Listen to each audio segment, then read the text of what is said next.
Et on vient de l'apprendre, la rencontre aura lieu encore plus vite que prévu. Émilie, ce sera en Arabie Saoudite. C'est le développement là des dernières minutes. On vient juste de l'apprendre, c'est un communiqué de la Maison-Blanche. On va écouter d'ailleurs la porte-parole de la Maison-Blanche dans un instant. Mais d'abord, regardez, c'est une image qui était extrêmement attendue. Alors, c'est un montage, il faut le dire, mais c'est ce qui fait par Aurélien Hamel. C'est ce qu'il s'est passé ces dernières heures. Vladimir Poutine au téléphone avec Donald Trump pendant 1h30. Il y a d'abord eu un communiqué de presse du Kremlin et puis quelques minutes après, un long message sur les réseaux sociaux par Donald Trump. Regardez ce qu'il a déclaré. Je viens d'avoir un appel long et très productif avec le président Poutine. Nous avons discuté de l'Ukraine, du Moyen-Orient, de l'énergie, de l'intelligence artificielle, de la puissance du dollar et d'autres sujets. Et puis nous avons réfléchi à la grande histoire de nos nations et au fait que nous avons combattu ensemble, oula c'est très long, et au fait que nous avons combattu ensemble. Alors c'est pas tout à fait cette... Nous avons chacun parlé des points forts de nos nations respectives, du grand avantage que nous tirerons un jour de notre collaboration, mais d'abord, comme nous en sommes tous deux convenus, nous voulons mettre un terme aux millions de morts qui ont lieu dans la guerre avec la Russie et l'Ukraine. On va peut-être entendre un mot de la Maison-Blanche que l'on vient juste de recevoir. C'est un débrief de ce qui a été dit par téléphone entre les deux hommes. Comme vous le savez, le président s'est entretenu ce matin avec le président Poutine. Ils se sont longuement entretenus et le président a publié une déclaration faisant état de cette conversation dans les moindres détails. Je peux également confirmer que le président vient de s'entretenir au téléphone avec le président Zelensky.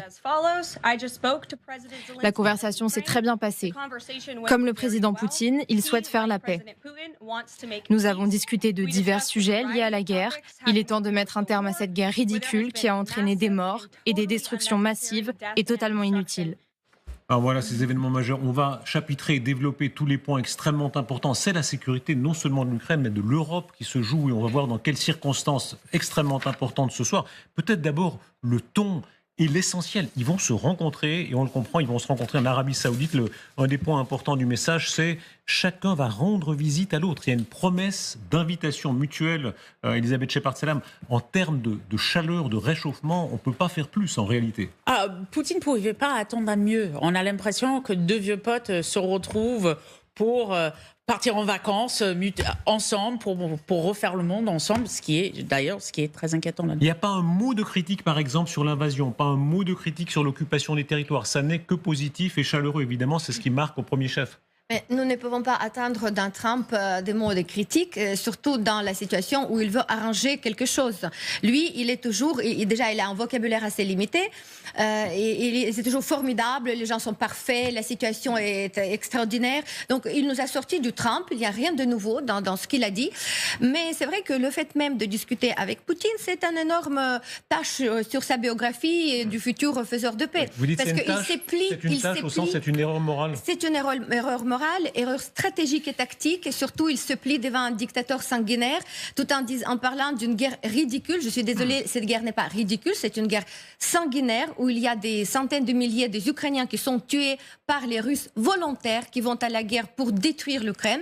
Donc il n'y a rien de ridicule et je pense que ça va traîner derrière lui. Vous posez très exactement, première discussion, est-ce que c'est une erreur en soi d'offrir cela à Poutine, cette photo qu'il aura à la Maison-Blanche? Évidemment, l'image aura une force énorme. La photo n'a aucune importance. Ce qui compte, c'est les morts sur le terrain. C'est le drame de cette guerre qu'il faut arrêter. Il faut un cessez-le-feu le plus rapidement possible. Il y a eu des milliers de morts.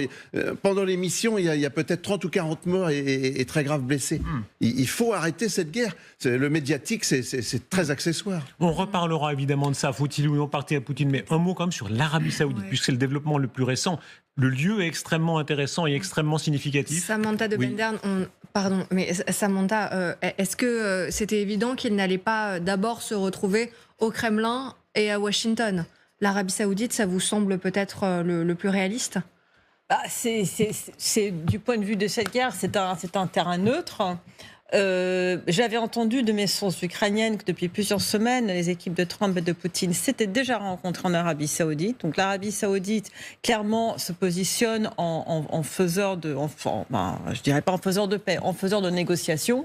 On rappelle quand même que les pays du Golfe, le Qatar et l'Arabie Saoudite ont déjà joué un rôle dans la libération d'otages, dans d'autres discussions, dans les coulisses entre la Russie et les États-Unis. Donc ça ne m'étonne pas du tout. Ils ne pouvaient pas se rencontrer ni à Washington ni à Moscou. Est-ce que c'est le nouveau monde qui se déroule sous nos yeux? Pardon, une minute de patriotisme. Moi, je suis genevois. Il fut un temps où Genève était le lieu évident pour ce genre de choses. Alors, est-ce qu'il y a un petit décentrage, c'est-à-dire que petit à petit, Séoudien disait, MBS dit, nous serons l'Europe du 21e siècle. Ils ont de très grandes ambitions. Oui, alors là, bienvenue dans le monde de Trump. Effectivement, c'est le nouveau monde, mais c'est le monde de Trump. Avec l'Arabie Saoudite, on sait ce que ça donne au niveau du respect des droits de l'homme, etc.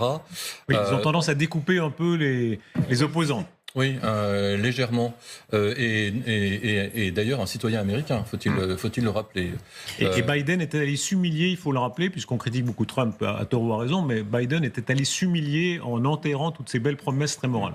Ouais, et juste une toute petite remarque aussi sur l'Arabie Saoudite. On sait que l'Arabie Saoudite est extrêmement sensible à toute pression sur les prix du pétrole dans le monde.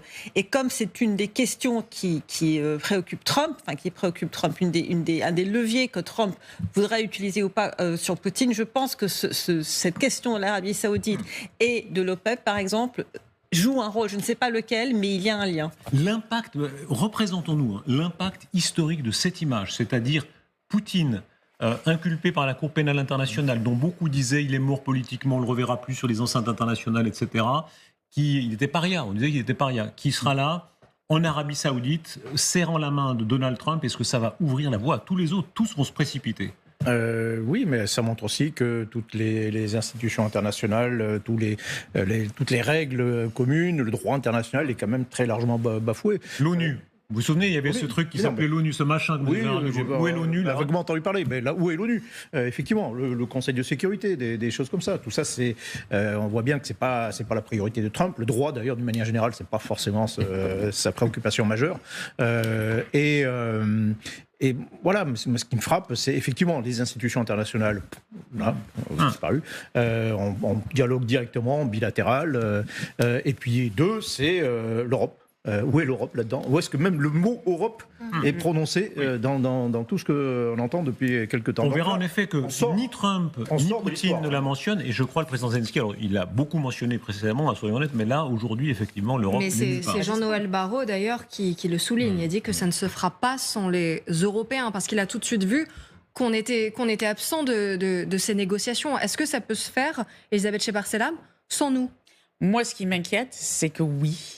Malheureusement, on est face à la fois à l'impuissance des deux en question, mais aussi à notre impuissance. C'est-à-dire que si l'Europe ne s'organise pas, si l'Europe reste divisée, l'Europe restera plus ou moins... Alors lisons la déclaration, puisque vous l'amenez très justement, Émilie. Il n'y aura aucune paix juste et durable en Ukraine sans les Européens. Forcer l'Ukraine à la capitulation. On voit là le sens que la France est en train de donner à ce qui est en train de se passer. Ce serait consacrer définitivement à la loi du plus fort et inviter tous les tyrans de la planète à envahir leurs voisins. Le mot capitulation, là, est un des plus forts. C'est-à-dire que Trump parle, on entendra tout à l'heure les déclarations incroyables de Hexet, son secrétaire à la Défense, et la France répond, nous avons entendu capitulation. Je pense que nous devons commencer à nous habituer peut-être, comme Européens, je parle comme une Européenne française, à ce monde réel, où, pas le monde imaginaire, mais le monde où, oui, le plus fort, il a raison. Et Trump, avec son méconnaissance historique, avec l'incompréhension totale de la situation en Ukraine, il arrive et il commence à parler et mettre sur la table les discussions, là où il a promis à président Zelensky qu'il n'aura pas de négociations sur l'Ukraine. Donc, normalement, déjà, et l'Ukraine est un peu mise à l'écart parce que, soi-disant, les grandes puissances qui se décident, on ne sait pas encore ce qu'ils se décident. Il a téléphoné, soyons précis, pardon de vous couper, mais Le président Trump dit qu'il a appelé le président Zelensky et Zelensky... Après. alors, Il a expliqué. Après. Mais c'est là où les Russes ont gagné quand même. Pour l'informer. C'est là où les Russes ont gagné parce que c'était un peu le jeu non dit ce jeu international où Zelensky il insistait sur le fait que d'abord il faut parler avec l'Ukraine et après au vu de cette agitation par rapport à Munich, par rapport à la visite de différents dignitaires américains en Ukraine pour justement discuter les questions sur place, les Russes ils ont joué fin, hein, il faut dire, ils ont sorti la carte de cet otage qu'ils voulaient libérer et finalement ils ont réussi à attirer les Américains qui sont allés comme des naïfs complètement dans le piège. Emmanuel De Villiers, je vous voyais sourire depuis tout à l'heure. Est-ce qu'on crache dans la soupe en fait parce qu'on n'a pas réussi à mettre fin à ce conflit? Est-ce que finalement Donald Trump n'a pas raison de dire bon vous n'avez pas su faire, donc moi je m'en occupe et ce sera sans vous? C'est un peu ce que vous dites, effectivement. C'est pas ce que je pense, mais est-ce que c'est ce que vous Il n'y a pensez? pas de solution militaire, madame, dans cette guerre sur le terrain. Bien sûr, il y a la solution militaire. Donc monsieur, c'est facile pour nous d'en parler dans un super. C'est facile pour vous de parler aussi, décor vous de savez. télévision. Vous dites n'importe quoi, vous ne pouvez pas affirmer quelque chose sans avoir les preuves. Si on avait suffisamment d'armements, la solution militaire existe. Mais comme les armements n'ont pas été fournis, il n'y a pas de solution militaire pour l'instant. Les armements ont été fournis, les Ukrainiens sont héroïques, mais il n'y a pas de possibilité de gagner contre la Russie. C'est un jeu égal avec un léger avantage à la Russie. Victime parfaite de la propagande russe. Vous voyez, et là, il y en a beaucoup. Si vous permettez que je l'explique. Alain Poédi pose une vraie question. Est-ce que la négociation est un effet de la propagande russe? Absolument. Voilà. Pour moi, c'est là, absolument ça. le président Zelensky lui-même est victime de la propagande russe? Il faut quand même dire cette chose incroyable. On est un soir, on va entendre tout à l'heure le président Zelensky qui parle de négociation. Alors qu'avec raison, Allah disait toujours négocier quand on a une partie de son territoire occupé. Vous disiez c'est du pétainisme, c'est de la lâcheté. Et ça dépend ce que nous allons négocier. Parce qu'on parle du mot, mais on ne sait pas le contenu. Vous disiez toujours d'abord on libère ces territoires. Mais bien sûr, mais peut-être c'est ça ce qui va se passer. Nous ne savons rien encore. Nous sommes en train de spéculer sur une situation qui encore n'est pas se faite. Voyez. Effectivement. Est-ce que, avant la négociation, est-ce que l'Ukraine peut encore, par la force, avec l'aide des Européens, libérer ces territoires? Oui, alors, libérer ces territoires, non. Pourquoi? Mais en tout cas, ne pas négocier dans ces conditions. Mais pourquoi ne pas libérer? Je pense que militairement, l'Ukraine n'a pas les moyens de libérer les territoires conquis par les Russes, enfin surtout ceux depuis 2014. C'est sûr, ni la Crimée, ni une très grande partie du Donbass. Ensuite, faire pression. Tout le monde pense ça ici? Non. Ensuite, faire pression. Pour l'instant, oui, incontestablement, bien sûr. Et on le sait d'ailleurs depuis 2023, que les Ukrainiens actuellement n'ont pas les moyens de s'emparer de libérer le territoire occupé. Maintenant, les choses peuvent évoluer, effectivement. Écoutez Pete Hegseth, parce que effectivement, quand on dit que les Américains sont en train d'abattre leurs cartes, cette déclaration est très spectaculaire, parce que avant même la négociation, en principe, on attend la négociation, et comme vous le disiez, à la fin de la négociation, éventuellement, on va voir ce qu'il y a. Mais avant même, ils disent non, c'est irréaliste, et regardez la tête des autres qui entendent Pete Hegseth qui est en train là de déclarer ça. Avant même la négociation, il dit non, c'est fichu, on ne pourra pas, c'est irréaliste, dit-il, de récupérer le Donbass et la Crimée. Écoutez-le. Nous ne mettrons fin à cette guerre dévastatrice et n'établirons une paix durable qu'en associant la force des Alliés à une évaluation réaliste du champ de bataille. Nous voulons, comme vous, une Ukraine souveraine et prospère. Mais nous devons commencer par reconnaître que revenir aux frontières de l'Ukraine d'avant 2014 est un objectif irréaliste.